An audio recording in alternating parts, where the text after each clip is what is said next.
सिन्दूरारुणविग्रहां त्रिनयनां माणिक्यमौलिस्फुरत्तारानायकशेखरां स्मितमुखीमापीनवक्षोरुहां पाणिभ्यामलिपूर्णरत्नचस्कं रक्तोत्पलं बिभ्रतीं सौम्यां रत्नघटस्थरक्तचरणां ध्यायेत् पराम् अम्बिकाम् अरुणां करुणातरङ्गिताक्षीं धृतपाशाङ्कुशपुष्पबाणचापाम् अणिमादिभिरावृतां मयूखैः अहमित्येव विभावये भवानीं ध्यायेत् पद्मासनस्थां विकसितवदनां पद्मपत्रायताक्षीं हेमाभां पीतवस्त्रां करकलितलसद्धेमपद्मां वराङ्गीं सर्वालङ्कारयुक्तां सततमभयदां भक्तनम्रां भवानीं श्रीविद्यां शान्तमूर्तिं सकलसुरनुतां सर्वसम्पत्प्रदात्रीं नारायणी नमोस्तुते।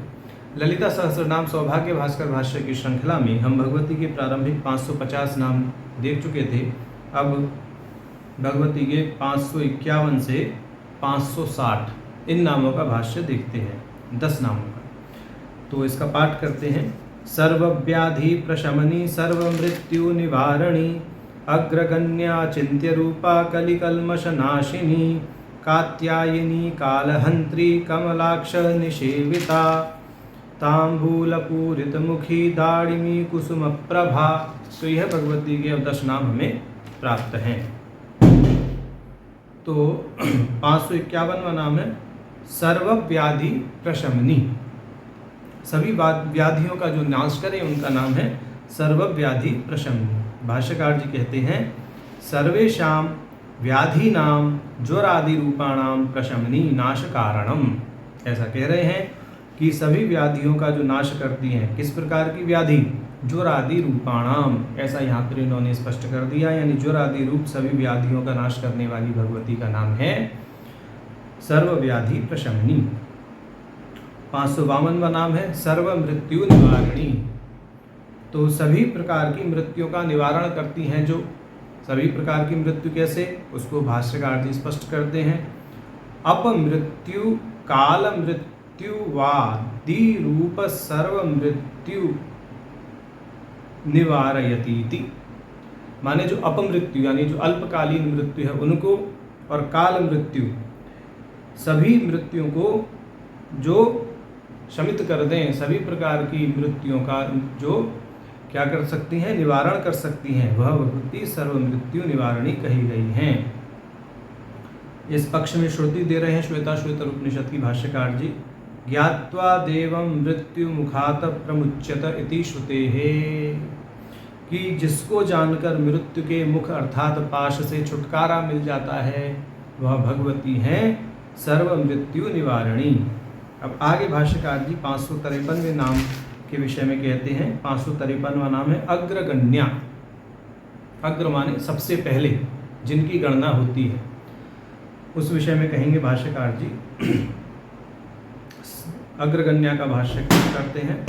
सर्वस्य जगतो मूल कारणत्वात् अग्रे प्रथमतो गण्या गणितुम महा, कि सर्वस्य जगतो समस्त जगत का मूल कारण होने के कारण, सर्वस्य जगतो मूल कारणत्वात् समस्त जगत का जो मूल कारण है भगवती मूल प्रकृति है।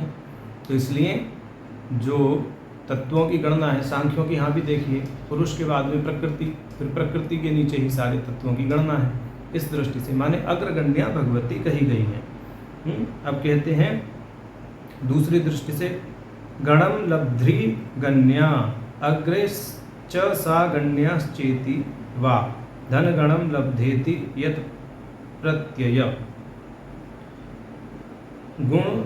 अच्छा, तो अब ये कह रहे हैं कि गण जो मरुत आदि हैं उनको दृष्टि में रखकर कहते हैं गणम लब्ध्री गण्या अग्रे च सा गण्याश्चेति वा धन गणम लब्धा इति यत् प्रत्ययः। जो मरुदगण आदि हैं उन पर शासन करती हैं, जो ऐसा भाव निकलता है। माने मरुदगण आदियों पर जो शासन करती हैं वह भगवती अग्रगण्या कही गई हैं। गण अर्थात हो गया मरुदगण आदि, उन पर शासन करने वाली अग्रगण्या माने उन मरुतों से भी पहले। मरुद आदि गणों से भी पहले, माने उन पर जो शासन करें, ऐसी भगवती हैं अग्रगण्या। तो दो दृष्टि से भाष्य किया कि समस्त जगत का मूल कारण होने के नाते भगवती की गणना सबसे पहले मूल प्रकृति के रूप में करी गई है, और मरुद आदि गणों पर शासन करने के नाते भगवती को अग्रगण्य कहा गया है, ऐसा यहाँ भाव है। अब भगवती का 554वां नाम है अचिंत्य रूपा। अचिंत्य रूप है जिनका, माने जिस रूप का वर्णन नहीं किया जा सकता, ऐसी रूपशालिनी भगवती का नाम है अचिंत्य रूपा। तो कहेंगे गुण संपर्क शून्यत्वात् अचिंत्यम चिंतयितुम अशक्यम रूपम अस्याः। माने गुण संपर्क से शून्य होने के कारण भगवती अचिंत्य हैं, और उनके रूप का चिंतन करना, उनके रूप के विषय में कुछ भी वर्णन करना संभव नहीं है। इस दृष्टि से भगवती का नाम है अचिंत्य रूपा। ये भाष्यकार जी ने भाष्य में स्पष्ट किया है। अब 555वां नाम है कलिकल्मष नाशिनी। जो कलयुग में किए हुए पापों का, या कलयुग में जो पाप हैं, या कलयुग के पापों का नाश करने में सक्षम हैं या नाश करती हैं, ऐसी भगवती है कलिकल्मष नाशिनी। कहते हैं कलयुगे कलमशाधिक्यस्यावश्यकत्वात् तत् नाशमन्य साध्यम एष एव करोति। ऐसा एव करोति। ये कह रहे हैं कि कलयुग में जो पाप है उनका आधिक्य आवश्यक रूप से है, कलयुग का नाम है, पाप की अधिकता है वहाँ, और उन पापों के नाश में भगवती को अगर साधना करके प्रसन्न कर लिया जाए तो भगवती उन पापों का नाश शीघ्र कर देती है, ऐसा कहने का यह भाव है। कहते तदुक्तम पूर्व पुराणे। पूर्व पुराण में ऐसा कहा गया है। क्या कहा गया है? क्षमायालम जलम वहने स्तमसो भास करोदय शांत्यै कलेरघोहस्य देवी नाम अनुकीर्तनम इति। कहते हैं कि पूर्व पुराण का वचन है, अग्नि को शांत करने में जल सक्षम है। सूर्य के तेज से तमस का नाश हो जाता है। इसी प्रकार देवी के नाम स्मरण से कलयुग के पाप नष्ट हो जाते हैं, ऐसा पूर्व पुराण में कहा गया है। भाष्यकार जी ने स्पष्ट किया। अब वो ब्रह्मांड पुराण का वचन उद्धृत कर रहे हैं। कृतस्याखिल पापस्य ज्ञानतो अज्ञानतोऽपि वा प्रायश्चितम परम प्रोक्तम पराशक्ति पद स्मृति। भगवती के चरण कमलों की स्मृति मात्र से ही समस्त पाप जो ज्ञात हैं या अज्ञात हैं सब नष्ट हो जाते हैं, ऐसा ब्रह्मांड पुराण में कहा गया है। तो इस दृष्टि से भाष्यकार जी ने कलिकल्मष नाशिनी नाम का भाष्य प्रस्तुत किया है। अब 556वां नाम हमें प्राप्त है कात्यायनी। कात्यायनी माने जो कात्यायनी के रूप में अभिव्यक्त है भगवती, उनका नाम है कात्यायनी, या कात्यायनी ही स्वरूप है जिनका। कात्यायनी भगवती से अभेद है जिनका, वह भगवती कात्यायनी के नाम से ललिता भगवती की संज्ञा कात्यायनी हो गई है, ऐसा यहाँ पर भाव निकलता है। अब भाष्यकार जी इसका दो दृष्टि से भाष्य या और भी दृष्टि से भाष्य प्रस्तुत करेंगे। देखते हैं क्या कहते हैं। भाष्यकार जी कहते हैं कतो नाम ऋषि ही तस्यापत्यम स्त्रीत्यर्थे गर्गादित्वात् घनी कात्यः तत् सर्वत्र लोहितादि कतंतेभ्य इति स्वः। ये कह रहे हैं कत नामक एक ऋषि थे। उन कतः नामक ऋषि की पुत्री के रूप में जो अभिव्यक्त हुई उनका नाम है कात्यायनी। अब कहते हैं सर्वदेव तेज समूहात् निकाया देव्या एवं संज्ञा। सभी देवताओं का जो तेज था वह समष्टिभूत हो गया, तब इन कात्यायनी भगवती की उत्पत्ति हुई, ऐसा कहा जा रहा है यहाँ। कहते हैं तदुक्तम वामन पुराणे। वामन पुराण में ऐसा कहा गया है। तच्चापि तेजो वरमुत्तमं महन्नावना पृथिव्याम अभवत प्रसिद्धम कात्यायनीत्येव तदा बभौ स नाम्नाश्च तनेव जगत प्रसिद्धा।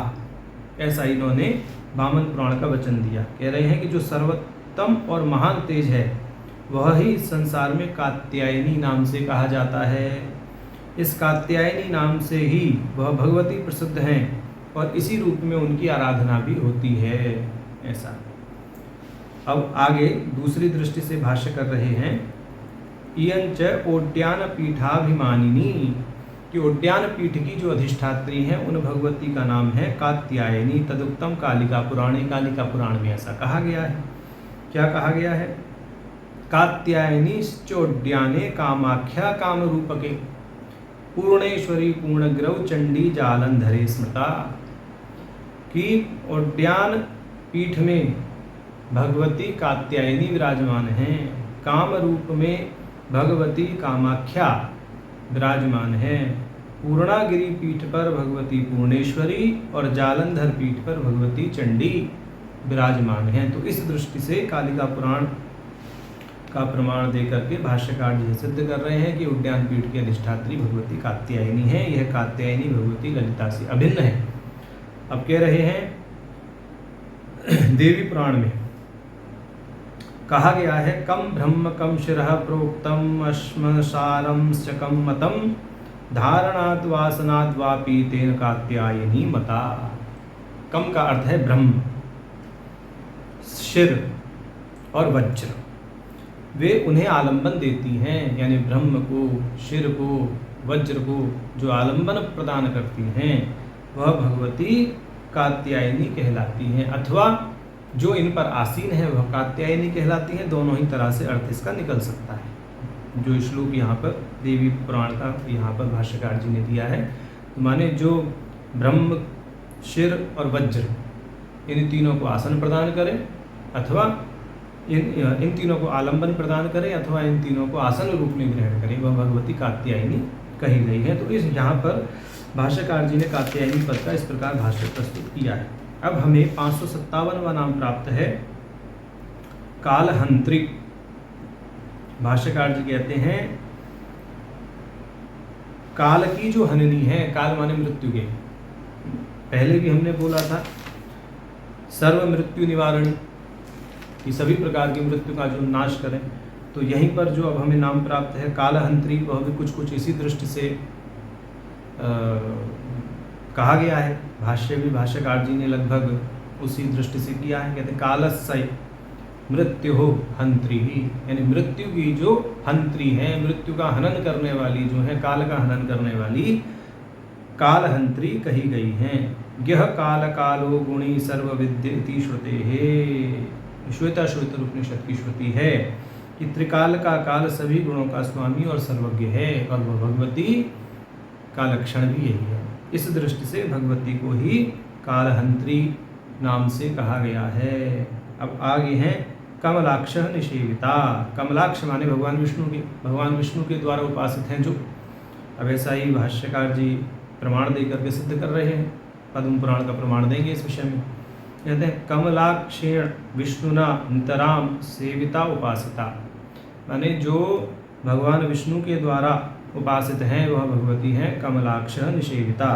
तदुक्तंच पद्म पुराण में कहा गया है इंद्रनीलमयीं देवी विष्णुरर्चयते सदा विष्णुत्वं प्राप्तवांस्तेन, ऐसा करके श्लोक है।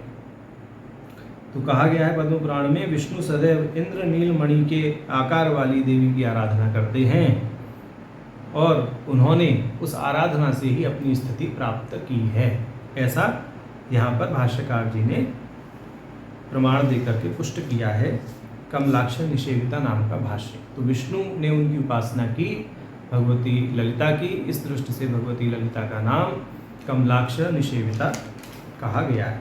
अब 559वां नाम है तांबूल पूरित मुखी। तो तांबूल माने पान, बीड़ा जो खाया जाता है, माने जिनके मुख में तांबूल है, जिनका मुख तांबूल से सुवासित है, वह भगवती हैं तांबूल पूरित मुखी।